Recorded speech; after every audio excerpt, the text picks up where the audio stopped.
All right. Welcome back, folks. I'm Jake Ellenbogen. I apologize yesterday. I wanted to do the call-in shows with you guys, but did have matters to attend to in regards to Juan Soto, who has gone to the Mets, who has broken my heart. He's dead to me, but I'll tell you this right now. If you guys have ever wondered how dedicated I am to this team and how dedicated I am to covering this team and what have you, I would give up Juan Soto on the Yankees if it meant the Rams won the Super Bowl this year. I really would. And I'll just tell you right now, this is a current event, so you guys are sports fans. I figured I'd bring it up. But I would absolutely do that. And after yesterday, you can't bring me down.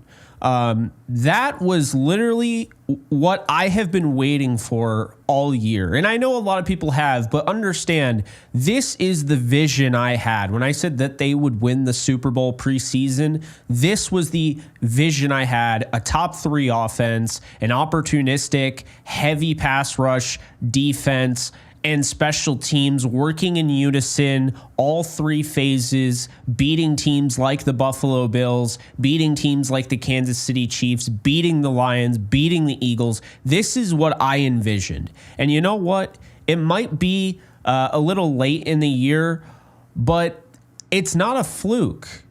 I'm here to tell you, what you saw was not a fluke. This is who the Rams are. Does that mean they're going to drop 44 every game? Absolutely not. But if they score 30 points the rest of the way every single game, the next 4, don't be surprised. Seattle's a tough defense. The 49ers can have their moments of being tough. The Arizona Cardinals have a tough defense, but they don't have anybody that can be a true closer. And they had Zach Charbonnet run all over them. And the Jets are a tough defense. But you know what? The Bills are a good defense, and the Rams just dropped 44. Let me make this clear. When you look at what the Rams did yesterday, a lot of this is going to translate moving forward. If you try to take away Puka Nacua, they're going to go after Cooper Kupp. If you try to take away either of them, they're going to go to Tutu Atwell or Demarcus Robinson. Soon, Tyler Higbee is going to be involved, so that'll be an even better option at tight end. The blocking is great. The offensive line, for the first time all season long, was back-to-back games healthy, and you saw it at the end of the Saints game, the second half. You saw them start to gel, and then you really saw it in the Bills game, not allowing a sack, only 8 pressures in this one. Not the best game from Steve Avila, but I will definitely accept 0 sack performance from the Rams offensive line. You can't say enough about this team. This team has been through hell and back. It's been nonstop injuries. The only thing that you could really say is that, thank God, Matthew Stafford and Kyren Williams and most of the defense has stayed healthy to this point. Knock on everything. This is probably synthetic wood, but knock on synthetic wood. The reality is this, okay? This team has some of the best coaches you are going to find in this league. They have one of the best quarterbacks in football, by far the best quarterback in the NFC.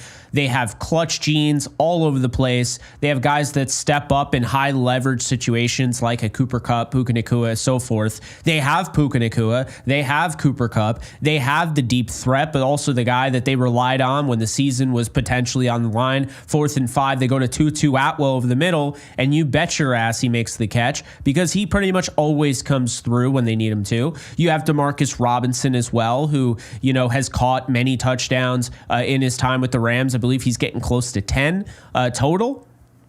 You have all these weapons. Tyler Higbee has a really good rapport with Stafford from his time playing. We'll see if that does, come back to life. But if it does, he's a threat. The offensive line, when looking like this, that's a top 10 unit in football, the way that they blocked yesterday. And then the defense, basically forces more pressure than anybody in the entire league. Now, the secondary is a little banged up. I am a little concerned about Kobe Durant. I do think Ahkello Witherspoon will fill in nicely there with Durant dealing with a lung contusion, which sounds absolutely terrible. So I hope he gets back and he's okay. He is not the issue. He's actually having a really good year. Kobe Durant is playing himself into potentially a Rams long-term plan. But, I just have to say, right now, there are only a few changes I would make with this team, okay? You look at the offense. there's not much I would change on the offense. The one thing I would say, and I loved everything they did, I would add some jumbo packages, jumbo formation, and start using Jonah Jackson. You're already paying him $18 million to be a paperweight on the bench. Well, how about this? You use him 9 to 10 snaps a game, kind of like they use over with Detroit. Dan Skipper, of course, when Taylor Decker's healthy. And then in addition to that, the Bills offensive line as well, they use a lot of jumbo. I'd like to see the Rams use more jumbo 13 personnel grouping, whether it's at the goal line, whether it's on 3rd and 1, or just in general, maybe a 1st and 10, you start off a drive with 6 offensive linemen and just go balls to the wall. So, look, that's one thing I would change. Another thing I would change is I think it's time. I really like the way Demarcus Robinson has come through, especially in the red zone. He caught the game-winning touchdown against Seattle. But let's be honest here. Tutu Atwell has played himself into a significant role. He has done everything that this team has ever asked of him. If you were to measure in terms of success rate Tutu Atwell, it's got to be over 80%. Anytime you target him, good things happen. And so it's time, for the love of God, to start utilizing Tutu Atwell. He's in a contract year. I don't know if this is their way of maybe keeping his value low so they can bring him back cheap after the season. I don't know. I really don't. So I'm not trying to get him in trouble for something they didn't do. But here's the reality. Number 5 needs to play in games. He offers some over the middle. You can say he's too short. He plays bigger than he is. He goes up and high points the football. He's reliable. He's shorter than a lot of receivers in this league, but I would take his natural hands more than some of the others. He also is not afraid to stick his face in the fan and actually block. So Tutu Atwell, I give a lot of credit to, a lot of respect. 3 catches, 3 targets, 45 yards, including a huge game-saving 4th down conversion. It's time, okay? We talked about the jumbo. Now we're talking about Tutu Atwell. Well, guess what? The next thing I would change, the next, alteration I would have for this team, I think you already know where I'm going. I like everything I've seen, except I just don't think, well, actually, you might not know where I'm going. I want to see Quentin Lake back at deep safety. I want to see Quentin Lake at deep safety. I want to see Cam Curl playing in the box. And I want to see Akello Witherspoon, number 4, over 24 Darius Williams. Darius Williams is not the same cornerback that won the Super Bowl with the Rams. We saw him last year at the beginning of the first half of last year for the Jacksonville Jaguars. Darius Williams was one of the best corners in football, analytically, statistically, whatever. However, the second half he tailed off, and I think this is a sign that maybe he's getting up there in age. He's not super old, but he is in his 30s now. Football wise, that is getting up there. And I just think that we are not seeing the Darius Williams that we are accustomed to seeing because, 1, he's getting up there in age, and 2, keep this in mind, he suffered an injury at the beginning of the season that I think, held him back. Meanwhile, I think Akello Witherspoon, they put him in those 6 plays. He only played 6 plays when Kobe Durant went down. Josh Allen looked his way twice and immediately looked off. The reason being is he is a presence. He is somebody that you do not want to mess around with, and that's just the facts, okay? When teams were looking his way, when Josh Allen was looking his way, he immediately was like, nope. And that is, I'm just being honest with you. We all saw it yesterday. If you don't like him, you can act like you didn't see it. But as soon as they put 4, at left corner, Josh Allen did not even throw that length of the field. So say what you will. I know it's only a 6-game sample size. The last time, by the way, until Kobe Durant suffered the bruised lung and Kello came in, the last time Kello was in there, he had a pass breakup in the end zone. I was at the game against the Eagles, probably one of the only pass breakups they had in the end zone on Johnny Wilson. So it's time to start playing him. In addition to that, I think we're going to see some Emmanuel Forbes, which I am pretty excited about. He's still learning the ropes. This is a new defense. Leaving Dan Quinn, going to Chris Shula. Obviously, they do things a little bit differently. He is not going to be asked to start. He might play a little bit. We'll see. But Forbes, He can tackle. He's not the biggest guy. He's very skinny. We call him the Slim Reaper over here on this channel. At least I do. But with that said, incredible athleticism, has that ball hawking ability. A lot of interceptions over at Mississippi State. Didn't really translate as much in Washington. I think he was doing too much thinking and not enough just playing football. So the key is, can you get him comfortable enough where he's not having to think about what he needs to do and he's just doing it? Because we saw it at Mississippi State. You either have instincts or you don't. He's not just a reactive player. He is an instinctive player. We saw that at Mississippi State. That didn't just go away forever. He can uncover that. He can start bringing that back to the NFL, and he can be a problem. So I don't know how many snaps he's going to get on a short week against the 49ers. He's only been in practice for a week and a half, but we'll see. In addition to that, Tyler Higbee, I don't necessarily think he is going to play this Thursday. I think they'll just wait. He'll come back for the Jets game. So there's that. But I just wanted to be clear. I think the Rams are in a really good spot right now. I don't think they're going to have too many things that they have to change up. And that's what I will say about that. Before we get into the call-ins, I just want to let you guys know that today's sponsor is indeed Prize Picks. And you can go over and use my code JKBogan. You're going to get $50 instantly when you sign up and play your first $5 lineup, 2 to 6 players. And I'll tell you right now, if you're like me and you have a hard time sometimes maybe getting into a football game that you don't have a rooting interest in, although I'm pretty sure most people are going to be rooting for the Bengals that are in this channel. The Bengals and Cowboys are playing tonight, and I'm going to give you my picks right now. First off, Patrick Mahomes, go over to Prize Picks, 0.5 passing yards. It's a gimme. So you get started right away with a gimme. I also really like Joe Burrow's yards in this one.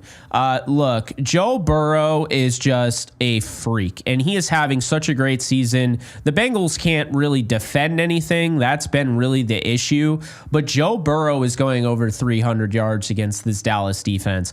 They have 280.5. I'm going to take more for Joe Burrow, more for the gimme of Patrick Mahomes. I'm not even going to touch Cooper Rushes because I think the Bengals are that bad of a defense this year that I don't think you can necessarily go that route.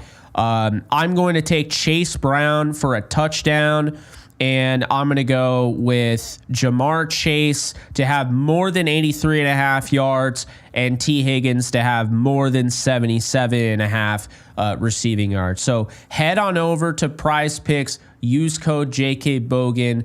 Once you submit this lineup, you only need to put $5 on it. You'll get $50 added to your account. So basically 45 free bucks just for throwing in a $5 thing using my code. Helps me out and helps out Prize Picks and could help you out as well. So check that out.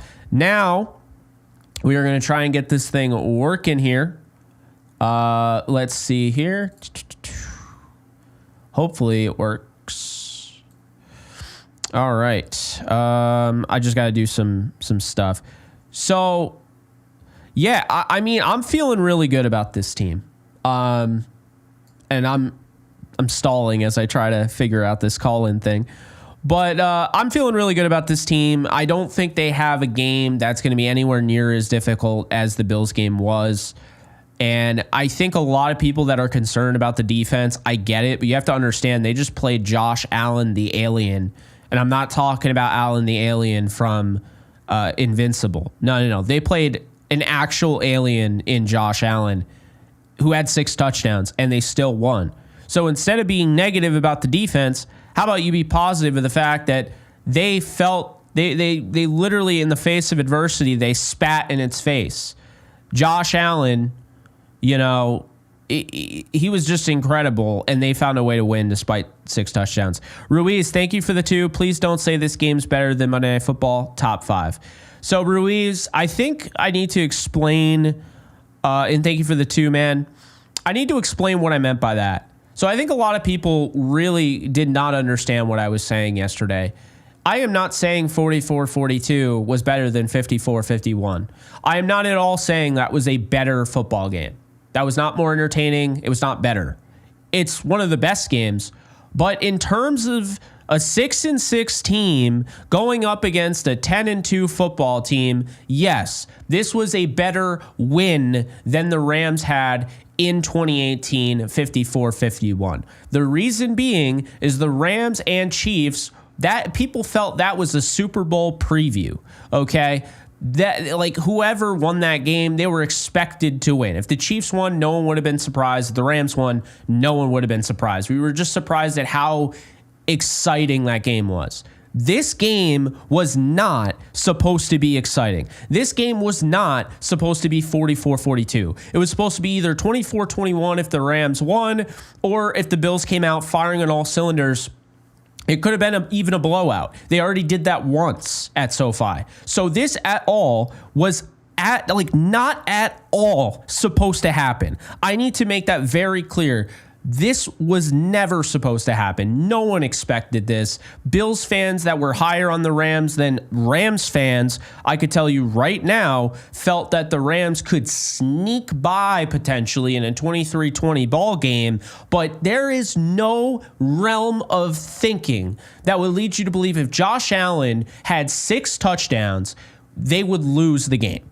The Rams had not shown at any point this year that they could go toe-to-toe with anybody in a shootout. That's why they have a 23-2 record now when they score at least 25 points, okay? That's the thing. They never score that anymore. So what they did in this game was just, I'll tell you right now, it wasn't a fluke either, because it's a testament to having a healthy offensive line and Matthew Stafford dealing in the second half, and Sean McVay in his entire history with Matthew Stafford, I believe, is 8-1 in December football games. So Sean McVay comes to play at the end of the season. There's no reason to pick against this team the rest of the way. And if they make the playoffs, which they should, there's no reason to pick against them, against anybody.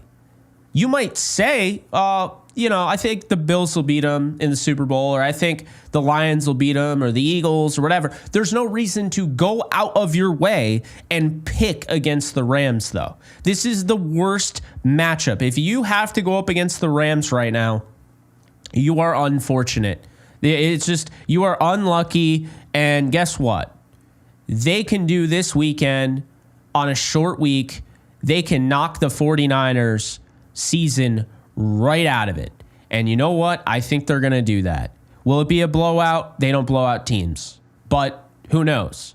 After that, there are different ways people look at things, and it's really funny. You can tell pessimists, and you can tell optimists, and you can tell realists, which I think pessimists feel like they're realists all the time, and optimists feel like they can't be realists. But believe it or not, there can be a marriage of something in between. What I'm going to say is this, okay? 49ers fans that are delusional, and I'm not saying they all are, but the delusional ones, do you know what they're telling themselves after beating a bad Bears team at home in a blowout? You know what they're telling themselves right now?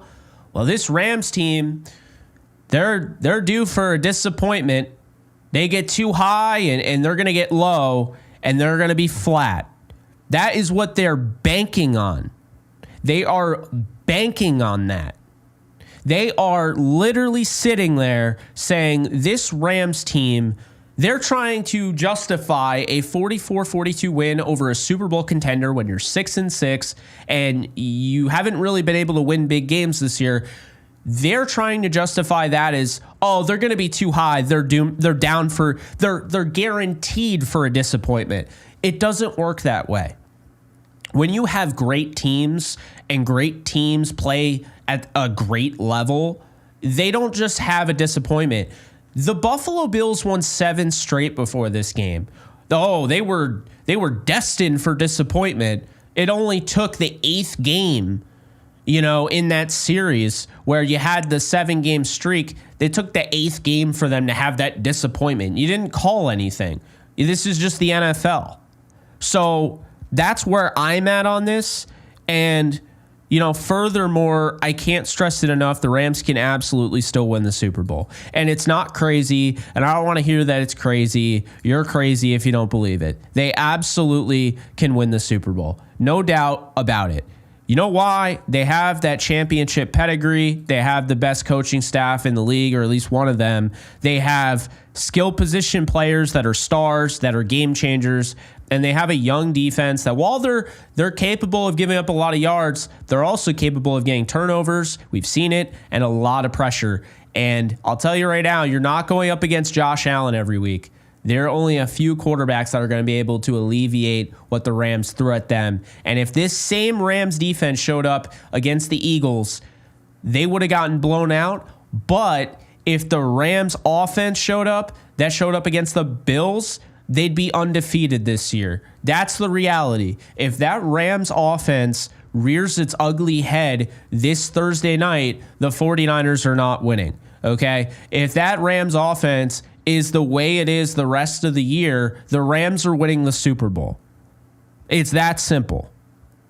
Because this is what I've been saying. They have turned into a defensive team, and now we're finally seeing Sean McVay's identity, the DNA of Sean McVay. It is back, baby. They are an offensive team. This is not a fluke, and we are going to enjoy this because I'm telling you right now, the offense line getting healthy was the catalyst for this, and now adding Tyler Higbee to it is just the icing on the cake. So I'm trying to figure out Discord right now, while we do that, but appreciate everyone calling in. This shouldn't take too long. Actually, I think we're good now. Okay, let's see. Yeah, I think we're good. All right, let's do it.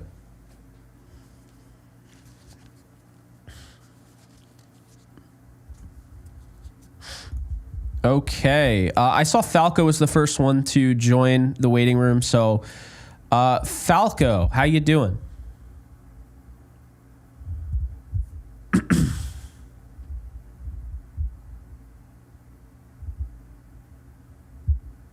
You there?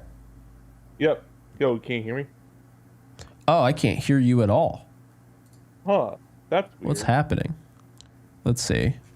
Let's see here. It's always something, man. It is always something.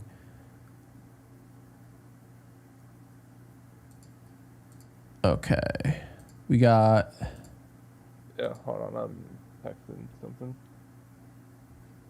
Is it Discord here? Let's see. Okay, so I think they can hear you, but I can't hear you, which is just wild to me. Oh, that's fucking weird. Okay. No idea why I can't hear you. But I'm trying to figure it out. But they can hear you actually in the show. I just can't currently hear you. That shouldn't be happening. Okay, cool. I got you. I got it. Okay, cool. We're good. All right, welcome in. How you doing? I'm doing good after that win yesterday. Hell yeah. That was a blast. That was insane. That kind of reminded me a little bit of 2018 Kansas City Rams Monday Night Football. Oh, just yeah. Because of not only how high scoring it was because of the smart defensive plays which were made too. Which brings me to my main point. No one's talking much about the Cam Kitchens pass breakup right before the blocked punt. Oh, I'm glad you brought that up. That was stellar. That was amazing. Your textbook.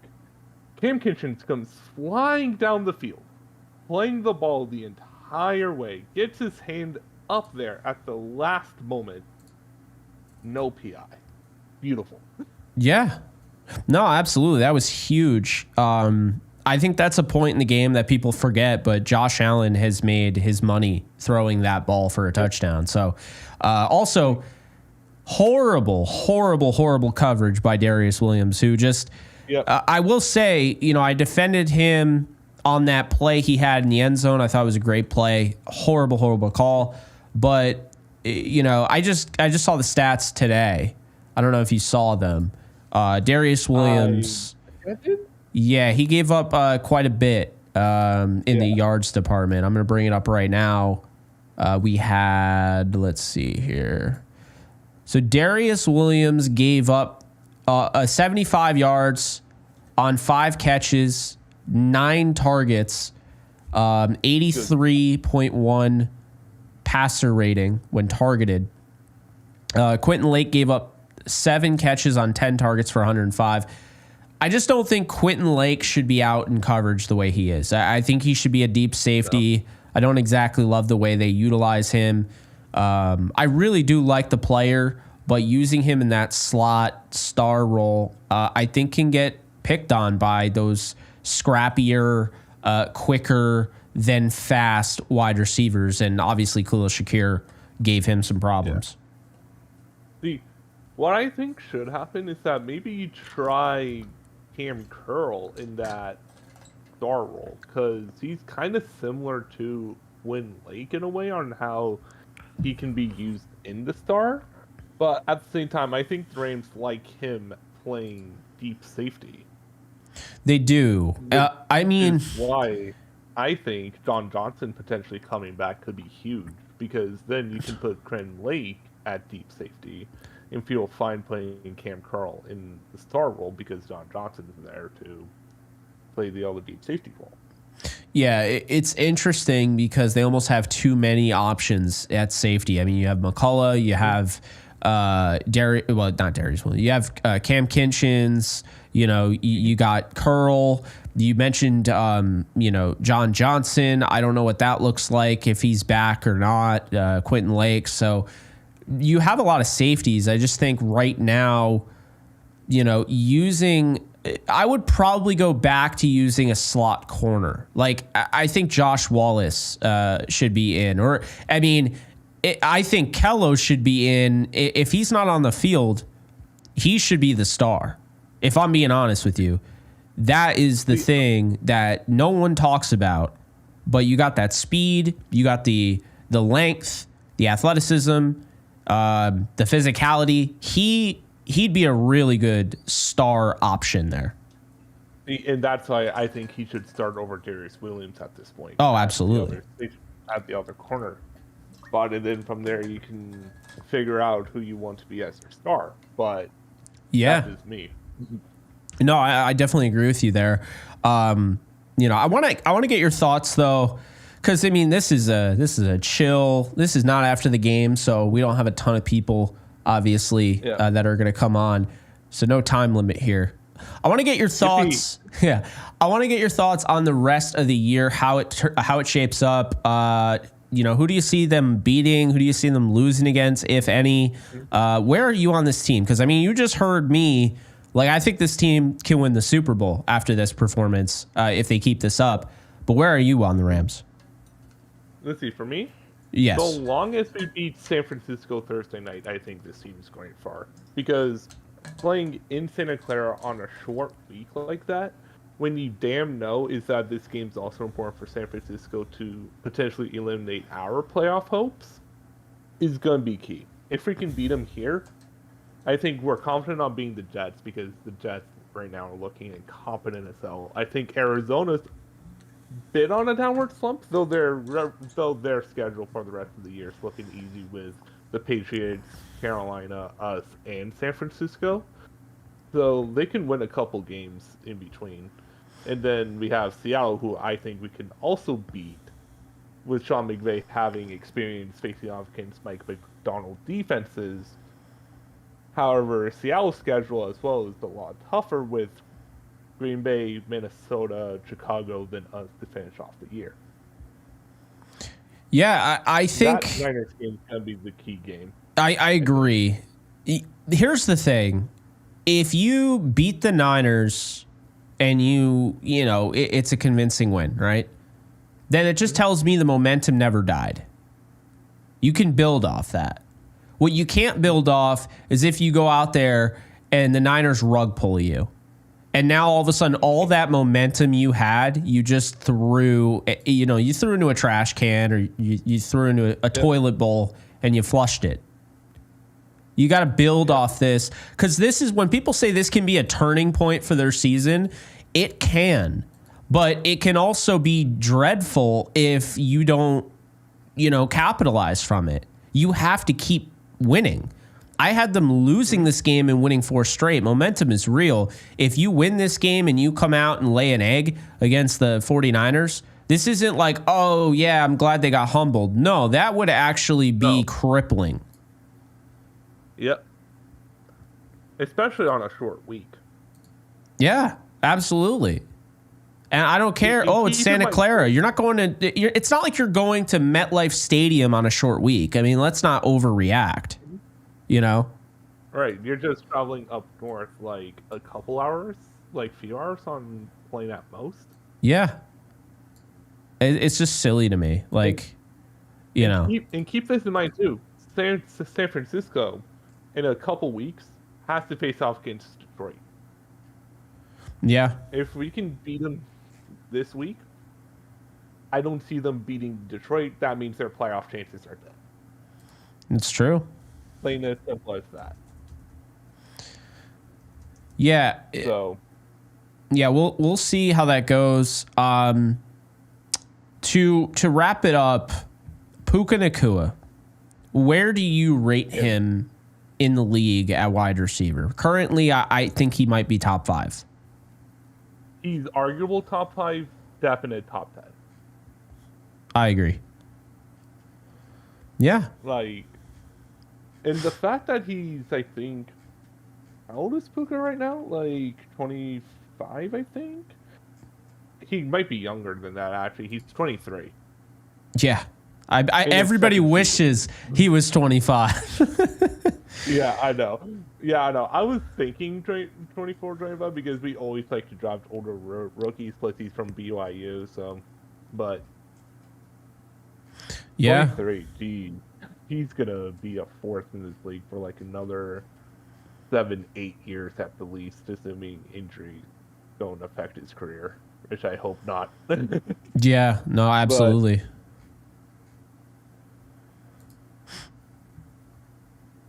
Did I lose you? I think he's having nope. I was just thinking. He's having an underrated season. Already has 700 yards, 3 touchdowns. I mean, considering he was out for a long time this season, those are pretty good stats.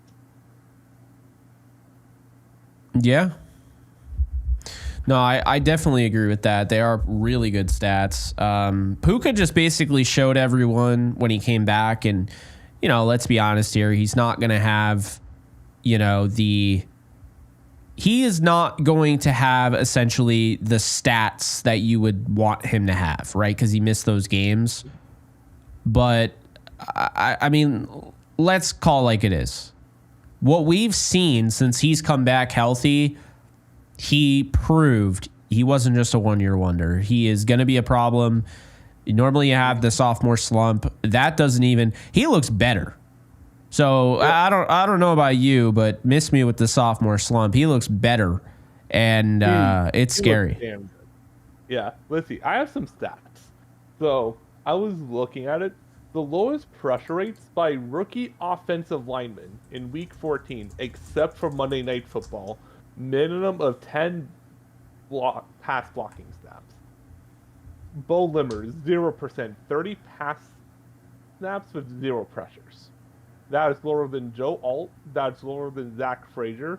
That's lower than anyone else. Yeah. That's just...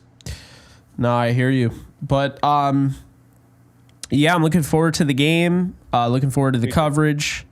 We'll have Jesse on to talk about it on Wednesday. We're collaborating. So appreciate you calling in, man. Yep, appreciate you too, Jake.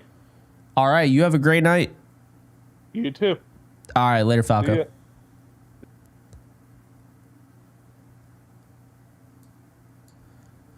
Jack, what it do? What it do, baby? I'm not very good at the who is it? Kawhi Leonard. Yeah, I don't know. He's a robot anyway. So yeah, but I don't care. Yeah, happy Victory Monday. Indeed, that was fun, right? It was very fun. Stressful but fun at the end. We did get robbed that we didn't see this game, and instead we saw the other one. But Exactly. I'll take this though. If it meant they weren't gonna win this game, if we saw a good game against the Eagles, I'll take this. This was huge. Whatever. It is what it is. It really is what it is.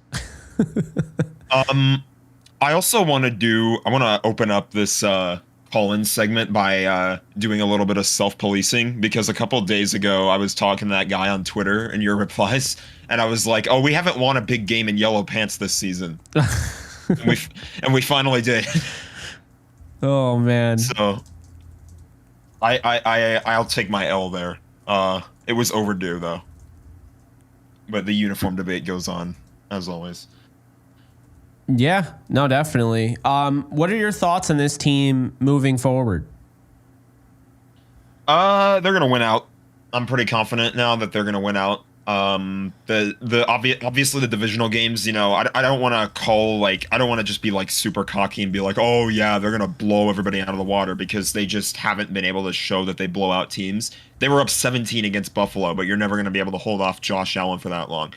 These offenses that they're about to go up against, it's divisional games, and then it's Aaron Rodgers.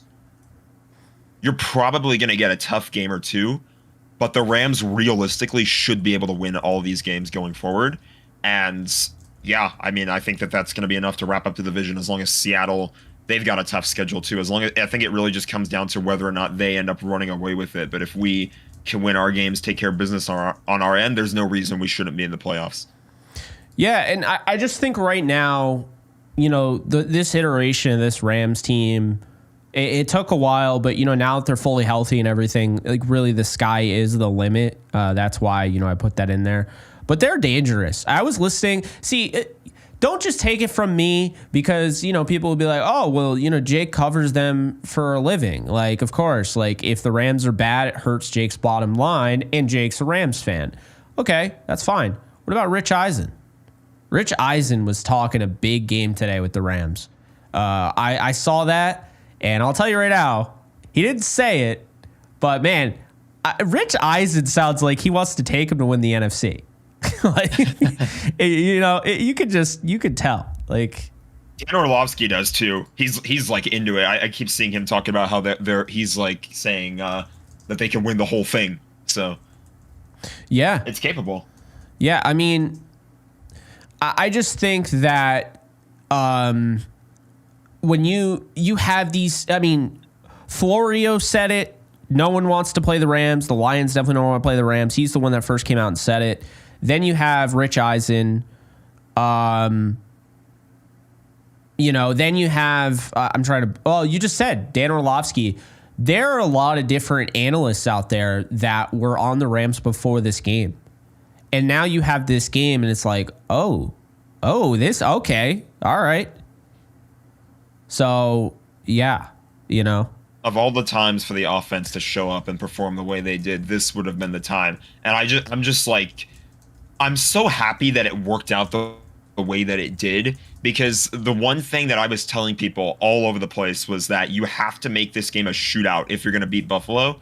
And Matthew Stafford loves his shootouts. And that's what we saw on Sunday. They scored a touchdown right away on the first drive, and they just never let up. And that's the kind of mentality that they need in every game going forward. Just don't let up. Don't stop getting aggressive, and you're going to win games. Yeah, no, I mean, I agree. And you can't take your foot off the gas pedal. I think really what we finally saw is McVay, who in the past has made some mistakes.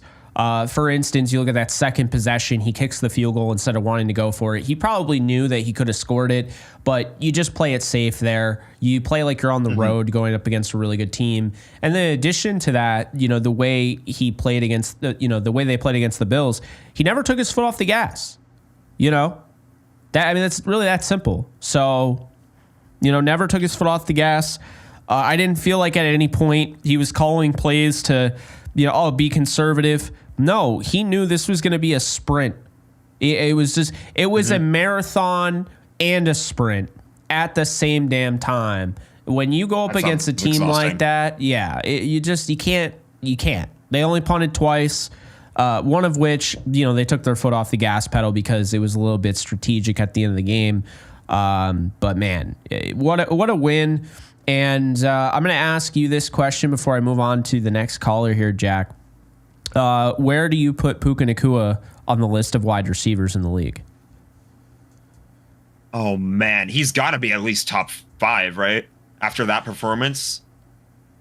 I think so. Or do you think it's a little bit early on in his career? I don't know. I feel like maybe that's a conversation that could be had, but I got him in my top 5 right now. Like he is. You said Josh Allen was an alien. Puka Nacua. Holy crap! Where did this guy come from? It's insane. What a pick by Les Snead too in the 5th round.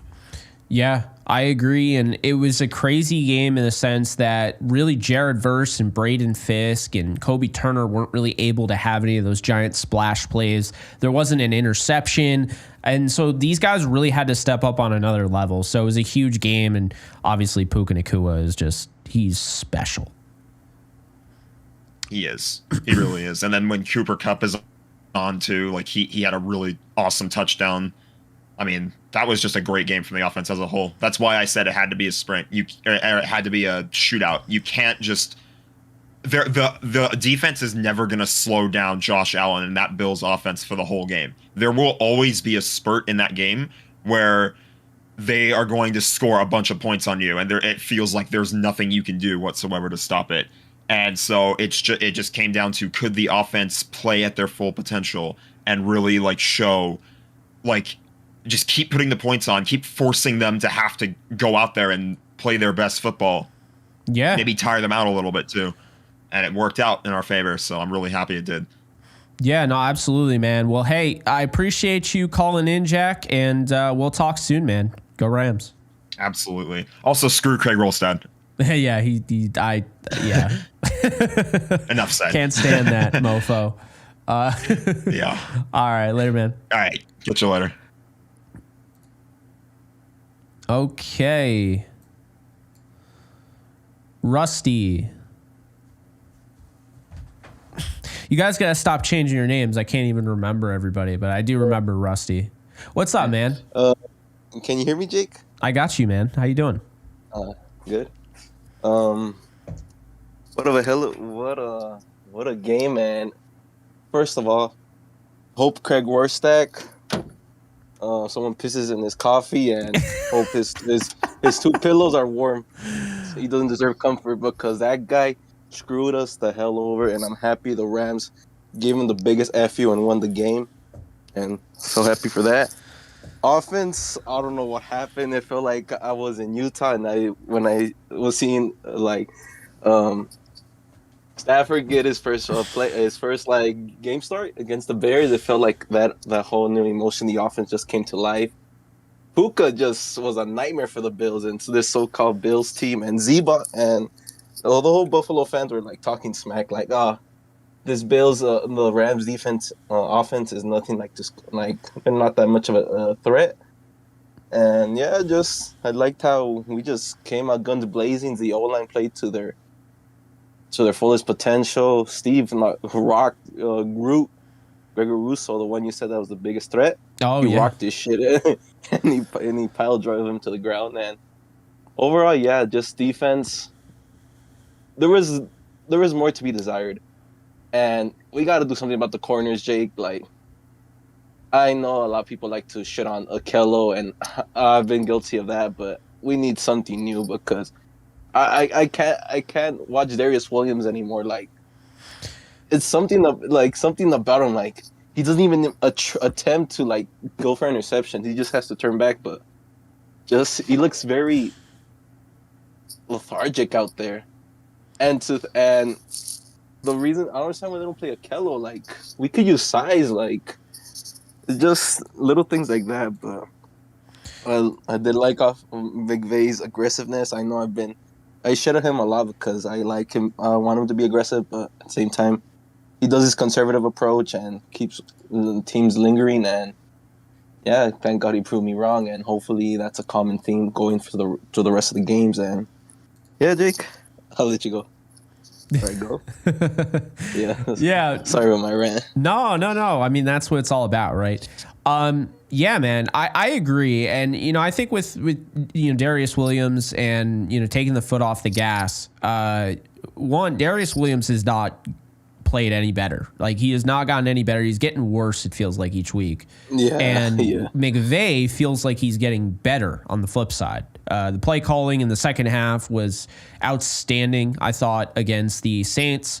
And then I thought you really saw some great play calling, against this Bills team. By the way, this Bills team just absolutely just blew up the 49ers in the cold. And they had a chance with Josh Allen to throw inside of pretty much a dome. Let's just call it like it is. I know they have a canopy. It's open air, but it's basically a dome. And I thought the Rams did a great job going toe-to-toe with them because we knew the Bills were going to come out and score a lot of points. I mean, I had them scoring 34. Wasn't too far off. I had the Rams scoring 24. I was 20 points off. If you had told me that, I would have said that you were crazy. But that's how that went down. And, I just think when it comes to Darius Williams, my biggest issue going back to that is the tackling, actually. The coverage is an issue, don't get me wrong, but the tackling is just unacceptable. He's missed 7 tackles this year. That's the biggest thing about him. And he was so good in Jacksonville. That's the thing that frustrates me. What happened to his play in Jacksonville? Why couldn't he bring it over the first half, he was great, but then the second half, he tailed off. So I found that interesting when I went back and I looked at that. He ended up tailing off in the second half. So last year, just to let you know, Darion Kendrick had 12 missed tackles in 18 games, which you'd prefer him to have 0, but that's not a bad number. Kobe Durant had 8 missed tackles in 17 games. Okello had 11 missed tackles in 18 games. And then this year, you look at it, and I'm going to bring it up right now. Darius Williams, and he has not played anywhere near 18, obviously. He's played, to this point, like 5-6 games. No, he's played 9 games. Never mind. But he has 7 missed tackles in 9 games. So that's very unacceptable on his part. And we're paying him. That's the thing that pisses me off even more. Yeah, but don't feel too bad. This could actually lead to why he's why essentially he doesn't go after the tackle or whatever. Maybe he takes a kind of half-ass approach. He doesn't have a lot of guaranteed money. I mean, it's very limited. So when we were talking about that deal, and I talked about it in the free agency video, I don't know if you got a chance to see that, where I was grading all of them. It's basically a 1-year deal. Like, if they wanted to bring him back next year, they could. I don't think they're going Hopefully to. not. I don't want that. I want a new approach on the corners. I cannot stand short corners against big receivers. I don't mind the short corners, but because let's be honest here. What's his face? The guy from the Washington Redskins, one of the greatest corners ever, was I think 5'9". I'm totally blanking on his name, and it's pissing me off. Green. I think it was Green. I'm going to look it up right now. Hall of Fame cornerback Green. Because it's going to kill me. But Darrell Green. So Darrell Green was 5'9" and a $184, and he's one of the greatest cornerbacks of all time. An absolute legend. And so I always felt like the need to have a 6'1", 6'2". Someone said Josh Norman. The 6'1", 6'2" corner. We don't talk about it. Yeah, he got sent to the shadow realm ever since Derrick Henry just. Oh my God, poor guy. I actually met him. Pretty nice dude, but yeah, everyone acts like you need a 6'1", 6'2" corner, and you don't. But I don't really care about the size. Just show that, you're going to play coverage. I think the biggest issue, and we saw this yesterday, is that most of the guys on the team, except for Okello and Kobe, they are not playing the ball. When they get into that back shoulder fade situation, that should be a pick. They try to face guard, okay? And the face guarding has not gone well this year for the Rams. It just hasn't. Those usually result in very costly pass interference, which we cannot afford. Yeah, Quentin Lake on a 4th and 15. If he turns around and plays the ball, game's over. But I wonder who's teaching them. Is it Aubrey Pleasant or is just a mental mistake on their part? I mean, it could very well be Chris Shula wanting that. It could be somebody else. I don't think it's Aubrey because, I mean, Kello and Kobe are playing the ball, you know? Okay. So that's more on Shula's part, but yeah. We got to fix that, Jake, because we can't have the defense. We can't have the defense out there. Jared Verse, we did not hear anything of him because he was exhausted. Raiden Fisk could have got to Josh Allen, but of course, we can't seem to stop mobile quarterbacks. But I mean, it's the Bills they're a menace, and yeah, you're not going to stop Josh Allen. Many tried, but they usually failed. No, absolutely. I mean, I am totally fine with the defense and what they did. You know, I have issues with certain things, but for the most part, you beat Josh Allen. That was not easy to do in 2024. But yeah, before I let you go, I'm asking everybody this. Where is Puka Nacua on your list of wide receivers in the NFL? Is he top 5? Is he top 10? Where does he rank before I let you go? He's top 5. He puts his line on the body. Not a lot of wide receivers are willing to do the dirty work. You can look at a T. Higgins. You can tell him to block. He's not going to do that. Who else? Justin Jefferson's not going to do that. They're more of a finesse style player. Like, they just go up and catch the ball and run. But Puka is just an overall, all-around, just gritty player. Even though he gets his shit rocked in, he still gets up. And, yeah. And the disrespect to him is like infuriating because you have these analysts, these supposedly journalists saying, no, he's not a top 10. Like, they want him a sophomore slump. He's trash. and like he's almost to 1,000 yards, which is insane. And he's right now has like 708 yards. He get like 100 if he gets 100 in the next couple of games. 1K right there, little touchdowns. But other than that, Puka's he's a baller, and I'm really hoping that we find someone to compliment him. But we just gotta wait until what Cooper Kupp's situation is after this season ends. But yeah, he's a top 5. You can argue with me, and I'm like, yeah, but are the other receivers willing to put their body on the line and change up the whole game? No, it's true. Not a lot of people are gonna say that. Yep. Yeah. Well, hey, appreciate you, Rusty. We'll chat soon. I'll be doing this after the 49er game, whether it is right after or it is Friday, but I will be doing it after the 49er game. So appreciate you, man, and we'll talk soon. Yeah. All right, appreciate it, Jake. And first of all, to end it, F Craig Warstack, and hopefully we don't get to see him. And next time we do, hopefully Stafford throws a football to his nuts, like in the longest yard. Oh, man. You have a good one, buddy. Yeah. All right. Just want to give a shout out here. I don't know how I missed it. I got 2 super chats. Thank you, guys. Man of Paradox, thank you for the 10. I don't envy McVay. Preparing for San Francisco after a big win is a real challenge. There's not one team we can take for granted as an easy win. This is the most stressful season I've experienced as a fan. I agree. You shouldn't take any game for granted. I think it's okay to think that the Rams will win out and believe in them. But definitely don't, overlook anybody. Like, I'm not overlooking the Jets. I think the Jets game is going to be really tight. The 49er game could be a problem because I would not be surprised if magically Bosa's back. You got Trent Williams back. I know Dre Greenlaw will be playing. So, I mean, let's be honest here, okay? The 49ers want to beat the Rams. If the 49ers aren't going to make the playoffs this year, and by the way, they're still in this damn thing, if they beat the Rams, they're in it. But if they beat the Rams, they could put the Rams in harm's way and lead them to not making it. Now, Deamador Lenore basically said that they were trash. I think he said trash finds a steak or whatever. I don't know. It was very illiterate, but he compared them to basically being trash.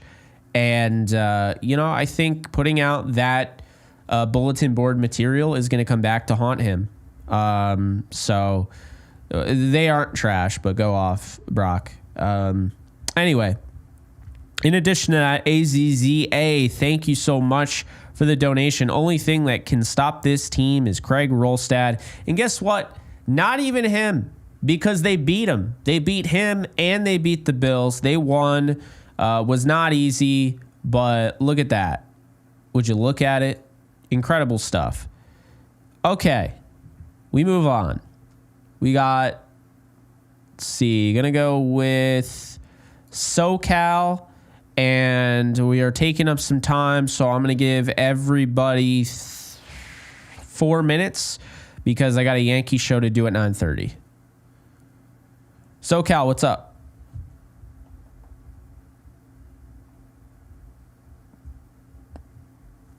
Hello, you there? You're muted. If you didn't know that. Hey, what's up, man? What up, brother?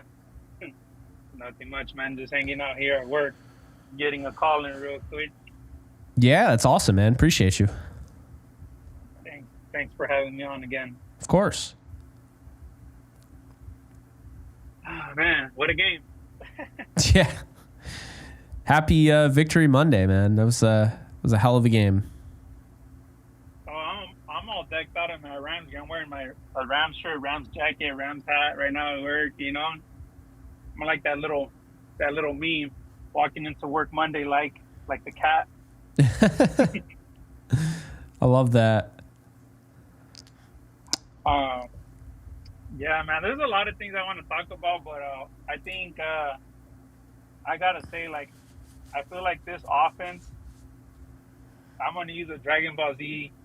Hey, do it. It's kind of like you know, when Goku knew the potential Gohan had inside of him to beat Cell. I feel like he was just, this Rams offense that we all knew this was capable of.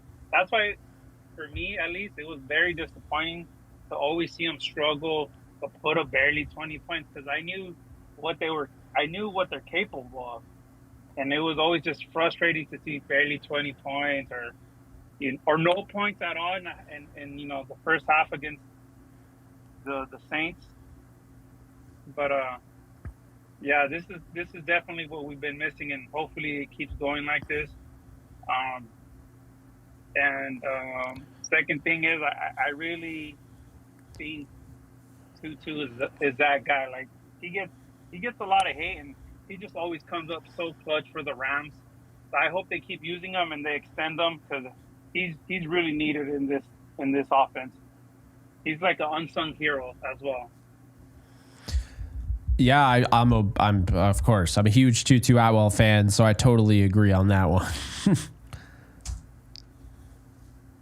I mean, especially in that fourth down drive, and he catches it. I'm just like, I knew it. Like, who else, right? Like, who else?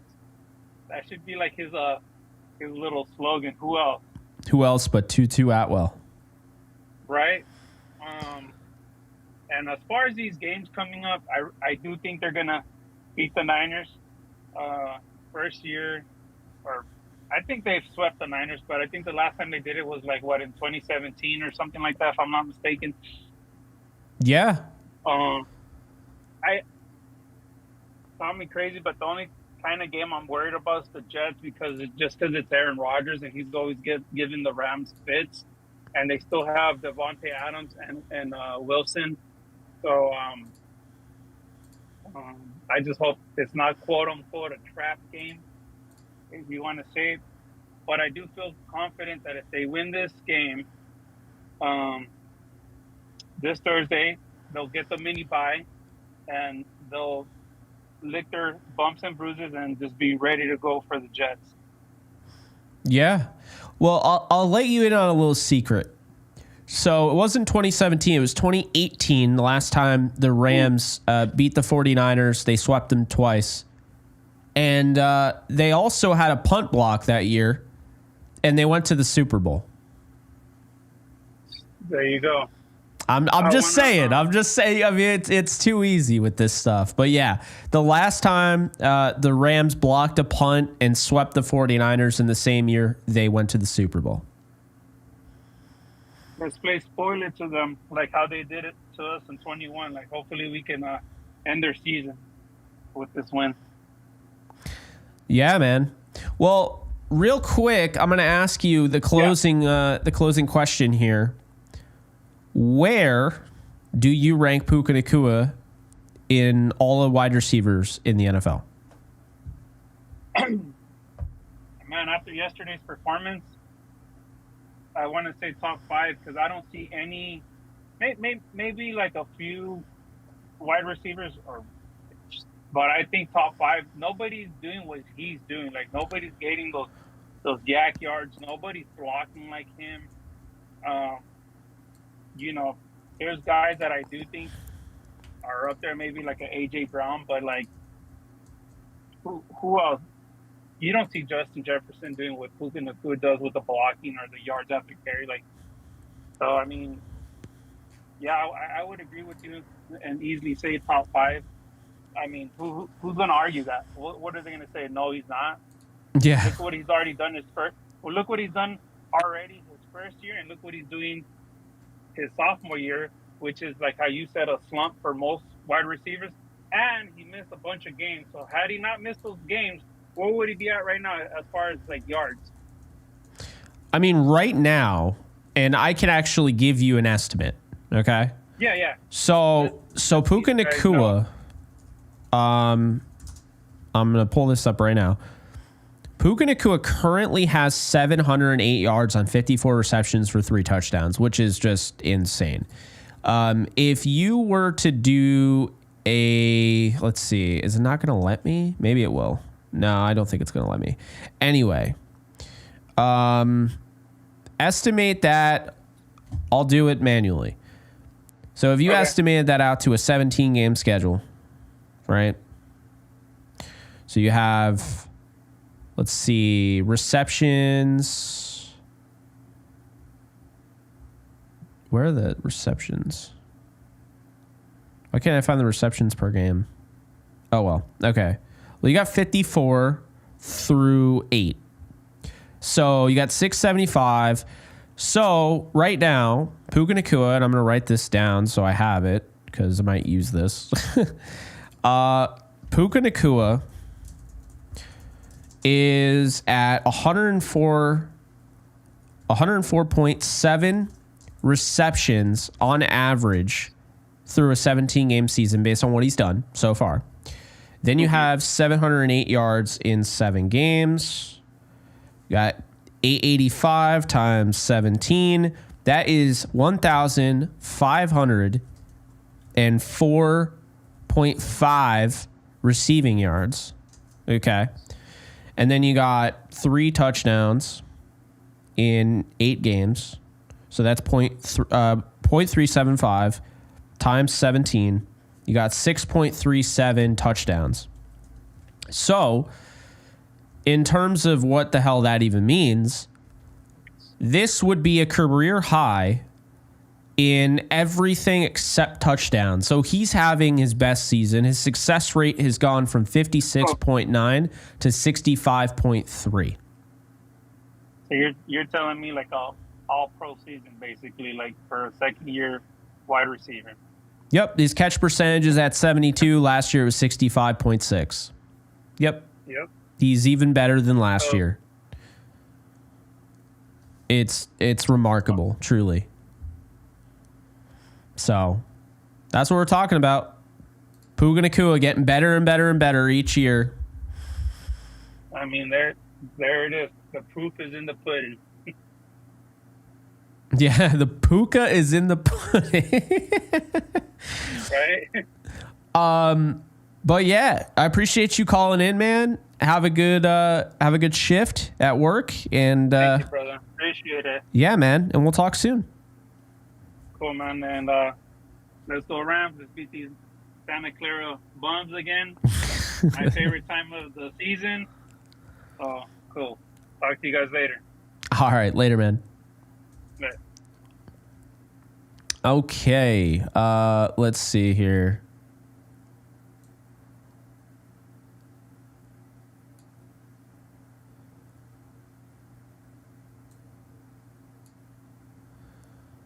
Rampage, how's it going?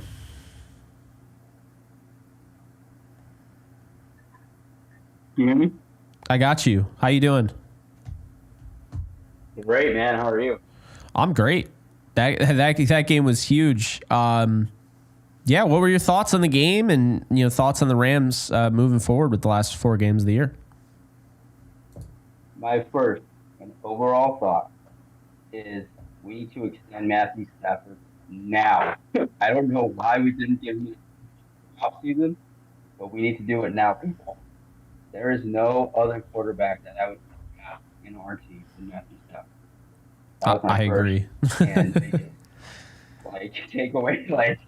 If you guys can't see that this man is one of the top 5, if not top 3 quarterbacks in the league, then there's something we can do. Just seeing him, and it's just, and I don't know, Jake, if you see what I see. When I see Matthew Stafford throw a ball, and people are like, "Oh yeah, that's just Matthew." They're so used to him making these throws. It's not that easy, people. He makes it look easy because he is elite. But if you actually take the time and do the research and see, he doesn't set up his feet like other quarterbacks does. He can make elite throws on the run, you guys. And that's what people need to realize, how lucky we are to have this man in our team. That was my first big takeaway. Yeah, he's just takeaway crazy. Sorry. No, I was gonna say my second takeaway was Tutu Atwell. Why is this man not more involved in our in our team? He can stretch the field out so much, and I don't understand. Ever since we got him, I feel like we haven't utilized him to the best of his abilities. And I feel like if we do, this team would just be on a whole another level. Tutu Atwell, unsung hero, awesome player. I freaking love this guy, and I really hope there's some way we can just keep him and Sean McVay can figure out a way to integrate him more into our offense, because he is a crazy good. I understand he's a smaller guy, but at the same time, he can stretch the field. He can make those big plays. We need. I really hope we keep him, Jake. He's just awesome in my opinion. And then my third and last takeaway was, Puka is just an alien. I know we call Josh Allen an alien, but Puka is an alien, bro. That toe drag swag catch he had, when I was seeing it live, I thought he was out of bounds. And then they showed the replay, and I'm like, oh, no, he wasn't out of bounds. He caught the ball. He had control, and that was a catch. He continues to amaze me, and it's just, how did I did not, and I'll be honest, I didn't know on the Rams, during the draft they chose Puka Nacua. I'm like, who? And I'm sure I'm not the only Rams fan that thought that, but Puka has become one of my favorite Rams. I have his jersey, and I love him, and I love what our team is doing. I'm one of those fans that has not, ever lost hope in our team. And I saw you and Alexa in the last Downtown Rams, and I know you guys, we hope we're wrong, but we're going to pick the Bills. And I'm like, I know it pains you to do that, because I know deep down you just wanted to pick the Rams because you are hardcore Rams too, till the day you die, as am I, and a lot of your viewers. But man, yeah, I love the game. It was awesome, nail biter till the end. My hands were sweating, my knees were weak, quote Eminem. But dude, it was such a great game, and I loved it. And I'm so glad we got this win, and I just hope everybody's on notice. And now, all day I was listening to all the talking heads, ESPN, Fox Sports, oh, don't let the Rams get into the playoffs. Don't let them, dude. Now you want to go on the bandwagon. Now you want to say the Rams are a problem. We've been a problem. We just haven't been healthy. And now that we are, I don't know. It's just it kind of pisses me off sometimes. But I love our team. I'm always gonna rock with our team, no matter if we win. And I'm here for it. Win or loss, I'm here for it all day. No, I like that. I really like that. So, we'll see how things go. But I appreciate you calling in, man. It was good talking with you. Yeah, I appreciate you, man, and I hope you have a lot of loyal listeners and fans that look forward to your videos. At least for me, right? I wake up and I'm like, oh, did Jake drop something? Did Jake do? I always make sure I'm used to I was going, oh, let me check if Jake did I always follow you and put my notifications on. Guys, put on your notifications for Jake. Just saying. Keep on that Rams content. He's the best.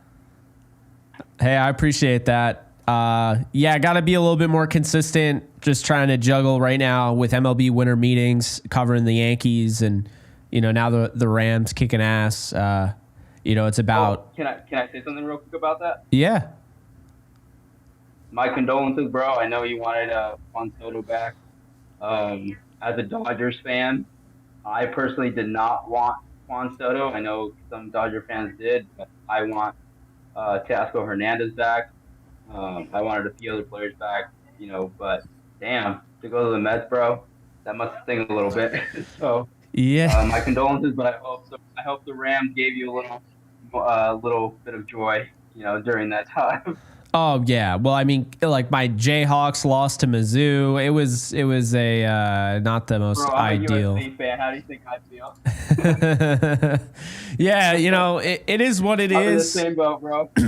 It is what it is. It happens. But I mean, if the Yankees go out and get Kyle Tucker, I'll be okay. That's what I'll say there. But there you go. But I appreciate you, and we'll talk soon. I appreciate you, Jake. Thank you. Absolutely. Later, man. See ya.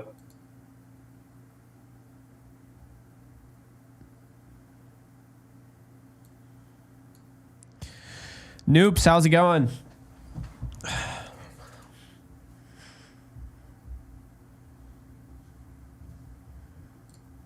Yo, can you hear me? Yeah, I got you. How you doing? Yeah, doing great. So takeaways from the game. First of all, we're not gonna face another Josh Allen in a long time. We're not gonna face another guy who can scramble the way he does. I mean, if Josh Allen wasn't Josh Allen, and if he didn't have that scrambling ability, Rams would have far more pressures, far more sacks, and it would put a lot less pressure on the struggling cornerbacks. I personally think that's the biggest problem with the defense that we had last week. It's that we gave too much time, and Josh Allen was just cutting us up. So that's my first takeaway. And then after that, of course, offense, incredible. Best, it's just a beauty, a literal beauty. It's like watching the dream team. That's what it felt like. But so for me, I think what we need to focus on is the defense. I think we should put Roseboom back in. Kind of controversial, but I feel like he's been playing slightly better in the States. I like the position battle that's going on over there. And I think hopefully next year we can invest in the defense in the draft, cornerbacks and linebackers. I think those are the two biggest needs. But for me personally, those are the two takeaways, other than that the offense was amazing. Oh, and that we need to use Tutu more, as everyone says.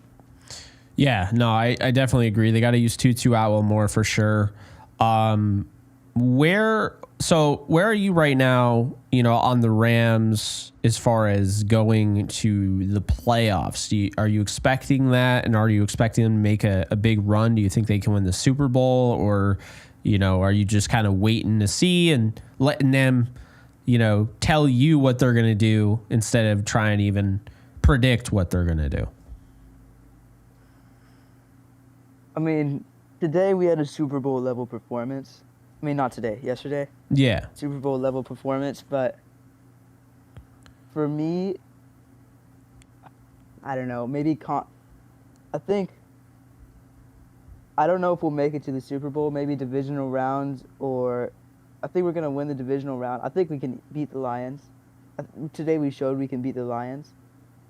Beating the Ravens, that's what I'm worried about. Because I think if we're the best team in the NFC, except for the Ravens. That's my personal opinion. But I think we'll have a real hard time facing the Ravens. Yeah, I think, obviously, the threat of Josh Allen, Lamar Jackson, Patrick Mahomes, I think is all tough, if you were to go to the Super Bowl and face them. I think the Steelers would be interesting too. Russell Wilson's, on the fly ability plus that really, really good defense can kind of take away your run game and rush the passer. But I just came away with just like the Rams are going to beat anybody. If they play their style of football, if they play at their level, there's nobody that can beat them. Like what we saw yesterday, there were a lot of calls in that game that kept that game close. And I appreciate it almost because I liked the close game. But let's call it like it is. The Rams controlled that game the entire way. They did not lose a lead. I don't think they ever lost the lead. They tied it up at one point, but did they ever lose the lead? I don't think they did. No, we were never losing. Yeah, We controlled it. Tom Brady was talking about it the whole time. He's like, we're controlling the game. So there you go. But last question I'll ask you here: where's Puka Nacua on your list of wide receivers? Yeah, I think top 5 is a good spot. Top 5. Yeah, I agree. Last thing before I go. Mm-hmm. That game was an anomaly because we didn't get a single sack that game. Crazy. Sure. You're not going to expect that. You can't expect that.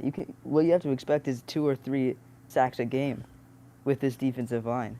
So knowing that, I mean, shoot, ESPN, watch out.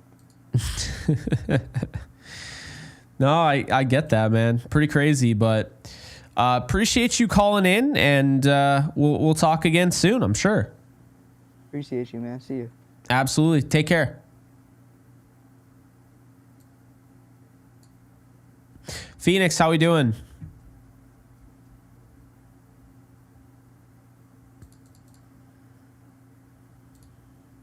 Hello. What's up, man? Hey, Jake. How's it going, man? Pretty good after yesterday. I mean, the Rams, of course. I had 2 other sports things not go my way, but you know what? I'd sacrifice all my sports for the Rams to have good fortune. Heck yeah, man. That game was good. I think that was like the best game that I've ever seen the Rams play in a long time. And I'll say this, shout out to Bills Mafia, because like for us to go toe to toe with like pretty much the MVP of the league right now this season, that says a lot. And that just shows that we can just go up against anyone. Doesn't really matter who it is. Even when we're banged up, we're still a threat. It's just it's crazy, like how far we've come, and it's just like to put a performance like that, Yeah. like how are we not in the conversation still, kind of, and like everything was just clicking like all together. Offense was doing good, defense, there was a couple of things, but all in all, they still played well enough. I know they were kind of gassed like towards the end, and I was like, oh no, like once Josh starts scrambling, I'm like, oh no, like this isn't good. But I'm glad that we still kept it competitive, and we held the lead, and we got the dub at the end. That's all that matters, is just getting the win. And like I said, to face against a good red hot Bills team, that says a lot. That just tells you like everything. And yeah, I know everybody's like on notice now. They should have been, but like I'm just waiting for these next few games, man, because I still want NFC Championship against the Lions. Oh, I do too. I want my lick back.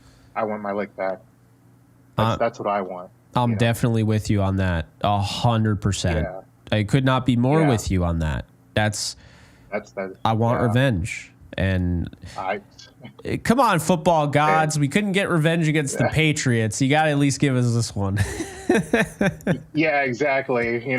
I still wanted Tom Brady, but it's all good though, Yeah. And it was kind of cool for him to give us like a little shout out, like during the game and stuff like that. And Puka Nacua, man, like I could just already answer, your question that you're gonna ask. Like, hands down, he's a top 5, and if not, he should be in the conversation because, like everybody said, no one's doing what he's doing. This kid is like diving for the ball, getting jacked up, and still getting up and with a smile on his face and like just like wanting more. Like this guy is a freak show, and I'm glad that we picked him up because he just fits the bill. He just fits the vibe for LA, for the Rams. So I'm happy that we scored on that, and hopefully like during the draft we can get more serious with like our corners and stuff like that, and a linebackers, because I think once we have that kind of down, then our defense is going to be pretty solid. Like we're good now, but we could become more solid, with those pickups. No, definitely, man. I appreciate you calling in. We'll be doing this again soon. Obviously, we got a quick turnaround. Man, we're honestly lucky, right? I mean, you get to come off a game like that, and as long as the Rams win, I mean, that's a really good feeling to just, you come off that Sunday game, emotion, everything is at an all-time high, and then they play on Thursday. That's a quick turnaround, and if they win, like, you're feeling really good because then you get a mini bye week. That could be huge. Yep. We could be looking at just an absolute massive thing here. So, I'm excited, but I appreciate you, man. Yeah, thanks, Jake. Thanks for letting me call in. Absolutely. You take care. All right. You too, man. See ya. Later. All right, we got 2 more, it looks like. Blaze, Blue Beats, and Chotch. So we're going to go with Blaze and then Chotch to wrap it up. Blaze, how you doing? Hey, Jake, it's been a while. Yeah, how you doing, man? Well, I'm doing pretty good. One, I want to say condolences about Juan Soto.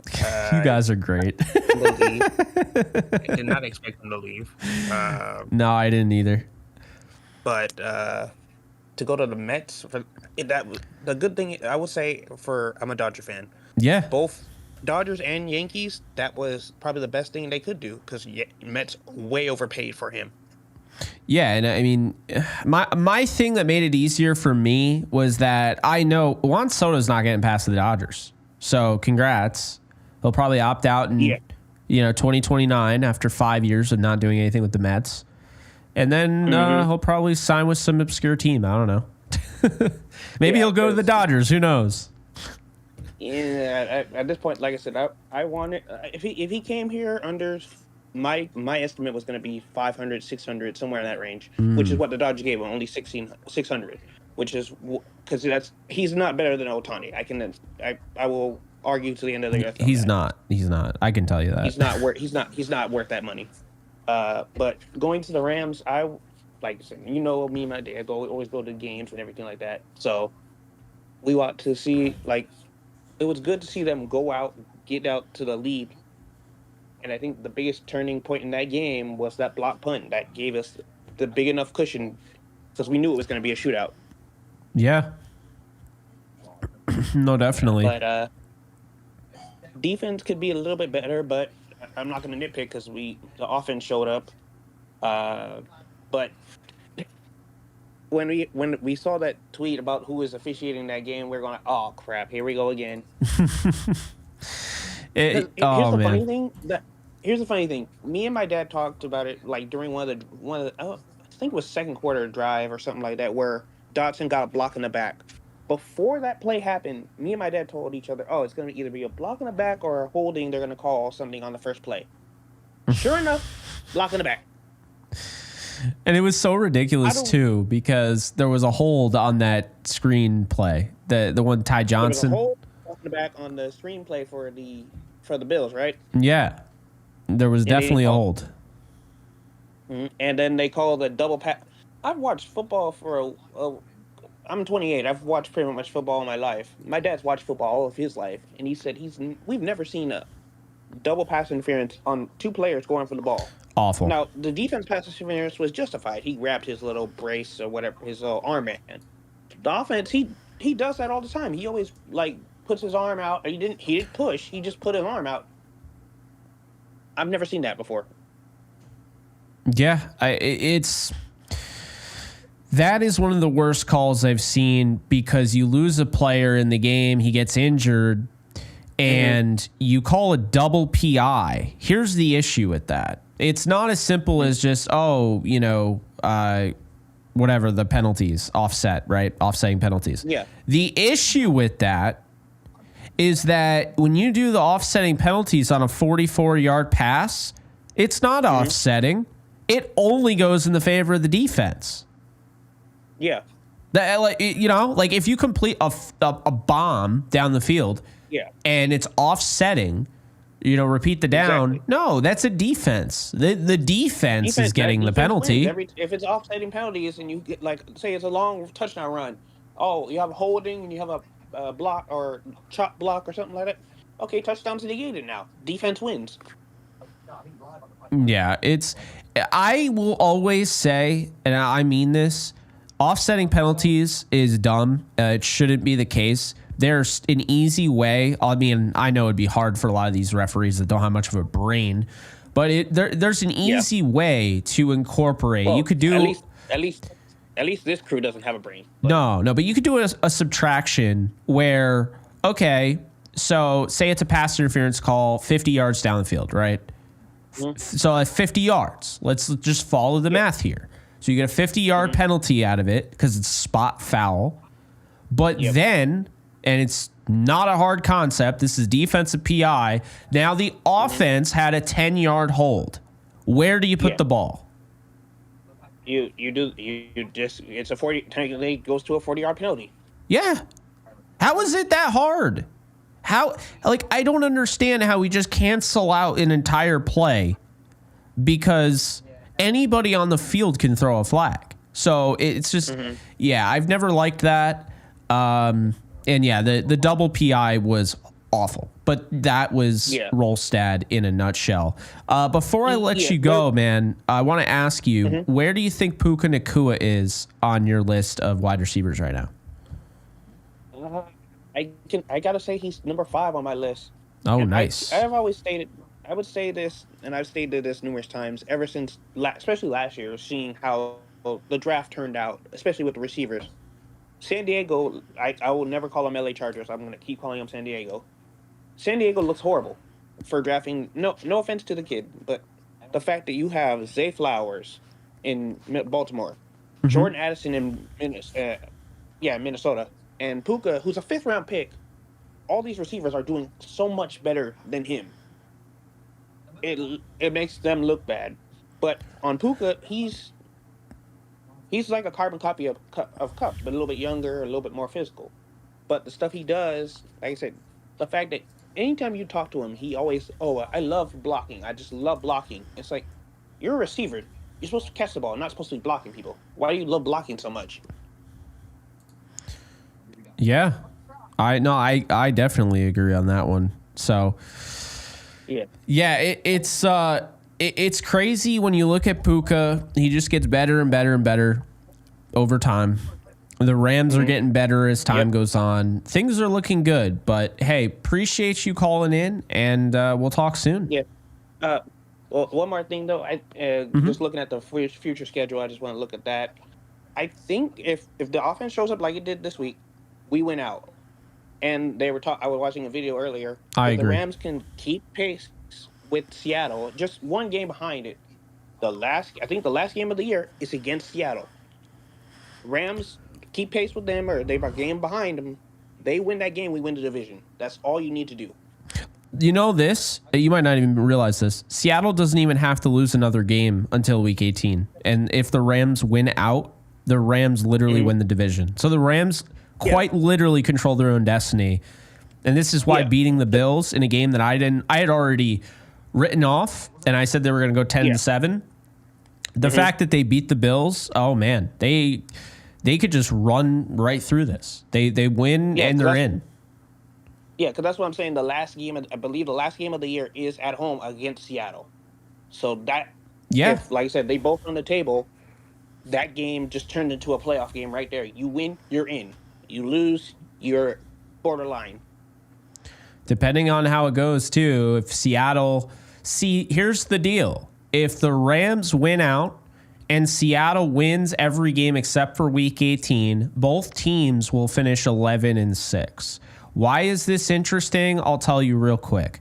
So when it comes down to it, in the playoff race and everything, right, you are going to have a neck-and-neck thing for, the NFC West.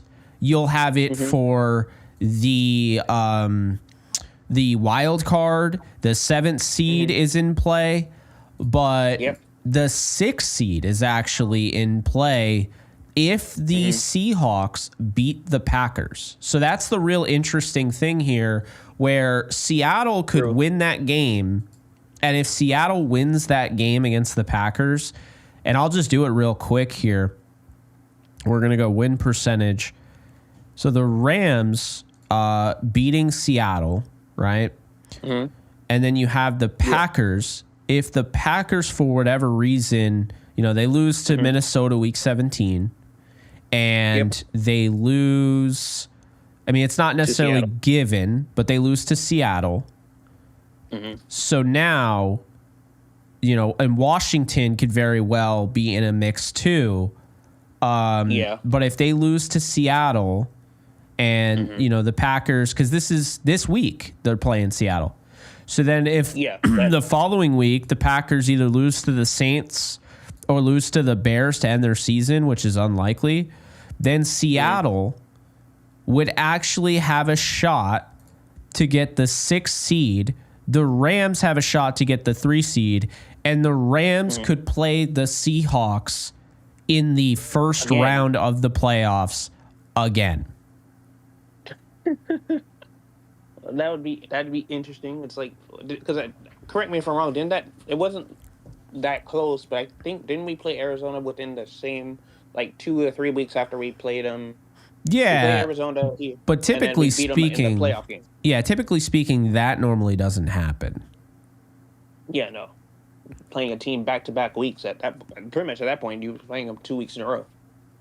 Yeah, I think that happened once. What was it? The Browns and the Steelers, and the Steelers sat their team or whatever, and the Browns won, and then the Browns won in the playoffs. So I think it has happened before. But just an interesting little thing there that I noticed. But like you said, the Rams control their destiny. We win out, beat Seattle, we're in. That's the best case scenario. If the Rams win out, I don't even think, if I'm being honest with you, I don't even know if it's possible. Let me see here real quick. But I don't think it is possible. It might be possible. Okay, so Tampa can still win the 3rd seed if the Rams win out, because they would have the tiebreaker wins in conference games, I believe. But for the most part, if Tampa doesn't win out, the Rams do. The Rams claim the 3rd seed and would either, because here's the only teams the Rams can play are the Packers, Minnesota, Seattle. I mean, that's really it. We're talking in the first round of the playoffs. If they make the playoffs, their teams are Washington, Seattle, Arizona is still a possibility. San Francisco is a possibility. Well, no, if they win out, they're not. No, San Francisco loses this game, but I think they're out. So, I mean, it's really like Atlanta's still in it, I guess. Tampa, Atlanta, Minnesota, Green Bay, Washington. Interesting stuff. Very interesting. I don't think Tampa Bay, because I don't think. Well, I mean, they could get a wild card. I don't know. We'll see. But to make the point, the Rams could actually see Seattle. In that. So that's kind of crazy. Yeah. But anyway, it was nice talking to you, man. Hopefully I can talk to you again after another win after San Francisco beat these whiners. Hell yeah, man. I appreciate you calling in. No problem. Nice talking to you. Absolutely. Take care. You too. Shout out to Cuffington for the follow over on Kick. Appreciate you. Jake, can you give us your picks for the upcoming games? The Rams picks or just in general? I'm assuming you're saying the upcoming games as in this week. I got the Rams over the 49ers. I got the Ravens over the Giants. I'm going to take the Jets over the Jaguars. I'll take the Panthers over the Cowboys. Washington over New Orleans. I'll take... I'm going to take the Bengals, over the Titans, but I think Brian Callahan could end up stealing that game, with his meeting against his old team. I'm going to take the Chiefs over the Browns, the Texans over the Dolphins, the Broncos over the Colts, the Cardinals over the Patriots, the Bills over the Lions. I'm going to take the Chargers over the Bucks, the Eagles over the Steelers. I kind of like Seattle over Green Bay. I'm not going to lie. And I'll take the Vikings over the Bears. And to wrap it up, I will take the Falcons over the Raiders. So that's how I have it for week 15. Christopher Zefro, thank you so much, Chris. I appreciate you. Thank you for the 10. Jake does today's injury report. Have you concerned about the 49er game? And Puka is top 5 for sure. So, okay.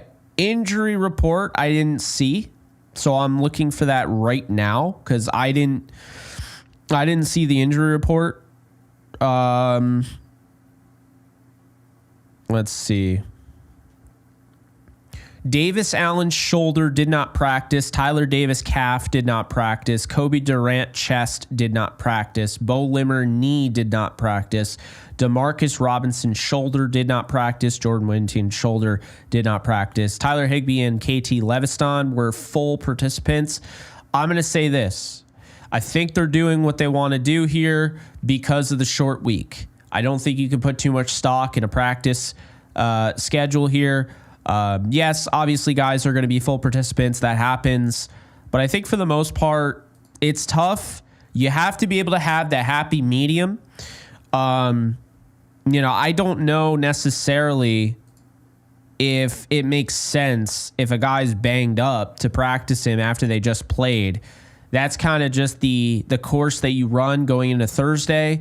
For the 49ers, Ben Barch did not practice. Nick Bosa, Isaiah Guerrero, and Trent Williams.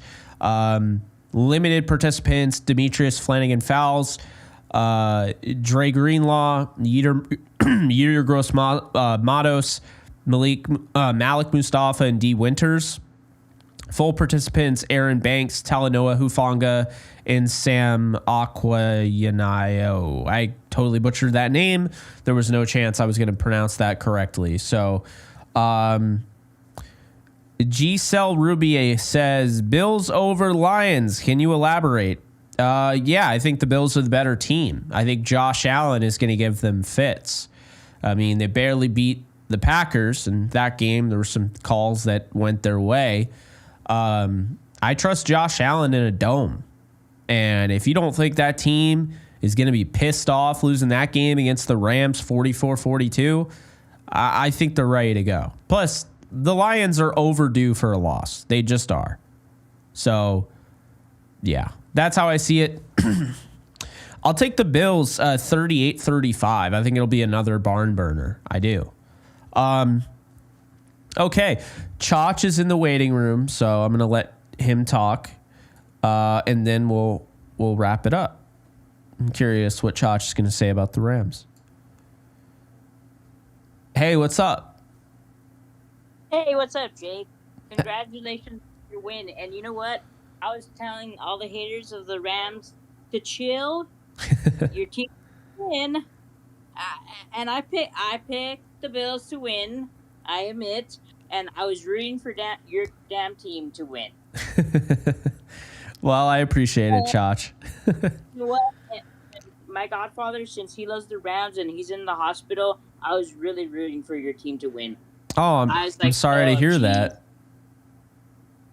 your godfather's in the hospital. I hope he, recovers and, gets fully healthy. Yes, it was looking bad because he couldn't eat anything. But today, he was eating, so thank God for that. And I was like, oh, geez. I was and then my Cowboys are losing, of course. But we won't talk about that. We're going to win, I hope. And I still have faith in the Rams. I still have faith in my team. Even if we lose, win or lose, I tell people, you can talk about my team all you want, but I still am Cowboy and a Raven fan. Don't care what anyone else thinks. Hey, good for you, man. You got a team in both conferences. If I had to take a team in the AFC, it's the Jets. I just have a kind of a soft spot for them.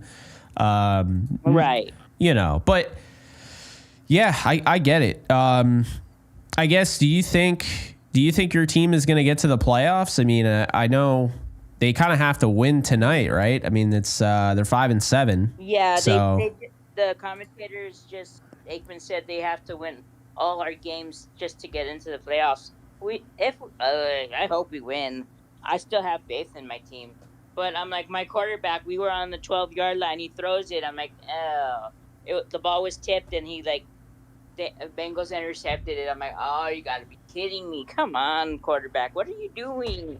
What are you throwing that ball for? Throw it to the other guy. He was open. The tight end. I'm like, don't be dumb, dipshit. I'm like, I was like, and my mom's like, relax. I'm like, I was already in the mood to say something else. So I'm like, no, okay, I'm going to chill and relax and well, and Puka is top 5 receiver. I agree on that. I don't know, he's a beast. I was like, that catch was amazing.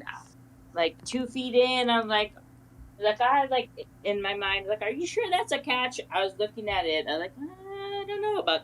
Oh, and then I saw the replay. Okay, no, it is.